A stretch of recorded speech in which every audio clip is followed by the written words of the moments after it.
ریاست ورجینیا کی fair fax county میں ہر سال 2 بار اسٹف دا بس فوڈ مہم کے ذریعے یہاں کے مقامی فلاحی اداروں کے لیے اشیاء خورد و نوش جمع کرنے کی درخواست کی جاتی ہے۔ علاقے میں مختلف مقامات پر پارک کی گئی بسوں میں عطیات جمع کیے جاتے ہیں۔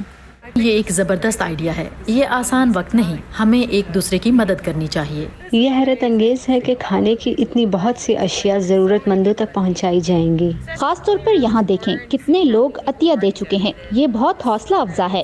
کرونا وائرس کی وبا کی وجہ سے بے روزگار اور مستحقین کے لیے کھانے کی طلب میں اضافہ ہوا ہے۔ ایسے افراد خوراک کے لیے احسان مند ہیں۔ انہوں نے کینڈ فوڈ، پھل، سبزیاں، سیریل، بسکٹ جیسی چیزیں دی ہیں۔ آپ ہفتے میں ایک بار آ سکتے ہیں۔ مہینے کے آخر ہفتے کو تازہ سبزیاں ملتی ہیں۔ آپ کو اہل خانہ کی تعداد کے مطابق اشیاء دی جاتی ہیں۔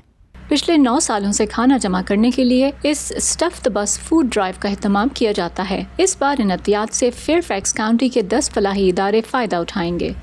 وبا کے باعث بہت سے افراد بے روزگار ہوئے ہیں اور انہیں خوراک کی ضرورت ہے۔ ان افراد کے لیے ہی یہ چیریٹی کام کر رہی ہے۔ فیئر فیکس کاؤنٹی امریکہ کے امیر ترین علاقوں میں سے ایک ہے، لیکن کرونا وائرس کی وبا سے پیدا ہونے والی بے روزگاری اور خوراک کی قلت کو یہاں بھی محسوس کیا گیا۔ شیلا نوری کے ساتھ فائزہ بخاری، وائس آف امریکہ۔